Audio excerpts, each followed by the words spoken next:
Pretty much all life on Earth, from flowers to trees to animals and humans, in large part owe their entire existence to one microscopic protein. It's called RuBisCO, and it's an enzyme, a biological machine that helps turn CO2 into energy. Of the millions of enzymes that exist on Earth, RuBisCO might be the most important. It's essential to photosynthesis, and without it, plants would be unable to grow. Without RuBisCO, nearly all life on Earth would starve. But even though it's everywhere, and it's been around for billions of years, RuBisCO is kind of terrible at its job. And it's getting worse as the world gets hotter. That's what brought me to MIT, where a team of scientists are trying to accomplish something that evolution has previously failed to do, to build a better RuBisCO. RuBisCO was discovered kind of by accident. It was the 1940s, and an aimless grad student named Sam Wildman stumbled upon this newly released book about plant science. The book described a simple way to get protein from leaves using common ingredients at the time. Curious and maybe a bit bored, Sam started messing around in the lab. He realized that when he added a certain chemical to this spinach juice, this giant, mysterious cloud of protein would appear.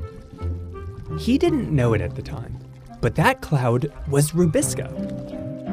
He had just discovered the enzyme directly responsible for taking CO2 from the air and kickstarting photosynthesis. He also had no idea that that cloudy test tube contained a clue that would haunt scientists for the next 8 decades. You can think of photosynthesis kind of like a big assembly line that takes in CO2 and step by step turns it into food. All these stops on the assembly line, these are enzymes. They're little biological machines that each perform a step in the process. And if they can work together, plants can suck up a lot of carbon, make a lot of food, and the whole operation runs like clockwork. Unfortunately, that's not what happens, because of this one incompetent enzyme right here, RuBisCO. The first problem is that it's really slow. We're talking like hundreds of times slower than many other enzymes, and it ends up slowing down the entire factory, resulting in a lot less food. Second, it makes a lot of mistakes, especially when it's hot out.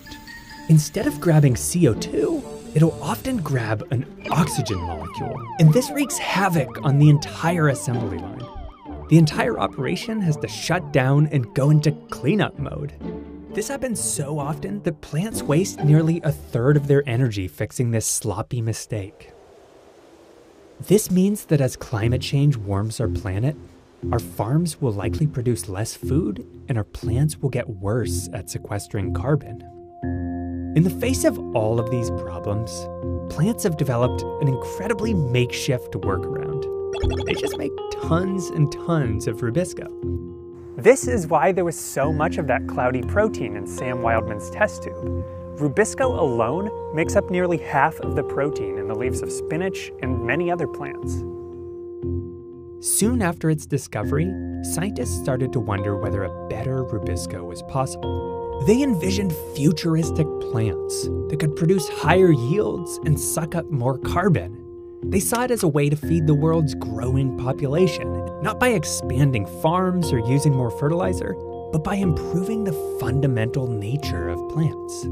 On the other hand, billions of years of evolution hadn't fixed RuBisCO's problems, and neither had decades of scientific research. The lack of progress seems so hopeless that one source actually told me that scientists are sometimes a little hesitant to even admit they're working on this challenge. But not everyone sees it that way. Look, I'm not going to be kink-shamed on RuBisCO, all right? This is Robbie Wilson, a self-described RuBiscologist at MIT. And he's one of the scientists that sees this evolutionary paradox as more of a challenge. Robbie is part of an international collaboration aimed at evolving a better RuBisCO, not in a field or even a greenhouse, but in a petri dish of bacteria. Typically, evolution takes place over millions of years. But scientists are able to speed this process up in bacteria for a few reasons. Bacteria are pretty simple to genetically engineer, meaning scientists can actually design their own sequences instead of waiting for random mutations. And their generations are only about 25 minutes long. I'd say it makes it 1,000,000 times better, maybe a billion times easier to work with the bacteria. And this is what's so special about Robbie's technique. He's found a way to engineer bacteria to create and test thousands of different versions of RuBisCO in the lab. Just like in the wild, where threats like predators and disease push species to develop certain strengths, Robbie's designed a special lab environment to push the bacteria to develop better forms of RuBisCO. Once each bacteria colony has produced a slightly different version of RuBisCO, Robbie and his team essentially poison the bacteria. The poison comes from a second enzyme called PRK. Like RuBisCO, this enzyme is also an important part of photosynthesis in plants. In nature, PRK produces a chemical that RuBisCO needs in order to do its job, capturing carbon and turning it into food. But in this petri dish, that same chemical can be deadly. The bacteria isn't designed for photosynthesis. So unless RuBisCO acts quickly, that chemical will just build up until it eventually kills the bacteria. RuBisCO is essentially an antidote to this poison. And the better the RuBisCO, the healthier the bacteria. Look at these two petri dishes from Robbie's experiment. The first is full of bacteria that contains RuBisCO like you'd find in nature. It's not very good, so you can't see any colonies. But here on the right, the bacteria all have new versions of RuBisCO. You see all those red dots? Those are bacteria colonies that are surviving because their new RuBisCO enzymes work really well. What you're seeing is evolution, just happening in hours instead of millions of years. Once they've identified the best candidates in the petri dish, That's a big one. they need to see if they actually work in real plants. Using a syringe, they inject the new DNA into plants. You can actually see the liquid spreading through the leaf. Those plants will go on to produce the brand new versions of RuBisCO, and Robbie's team will see if they actually do grow better in the real world. While it's still a long process from the lab to the field, Robbie is hoping that this project might finally demonstrate that a better RuBisCO actually is possible. I'm secretly pretty confident that we're going to change the way that people think about RuBisCO's engineering potential, which is going to have a huge knock-on effect for continuing research. But as important as improving RuBisCO is, it's just one part of the enormous effort to develop more productive and climate-resilient crops.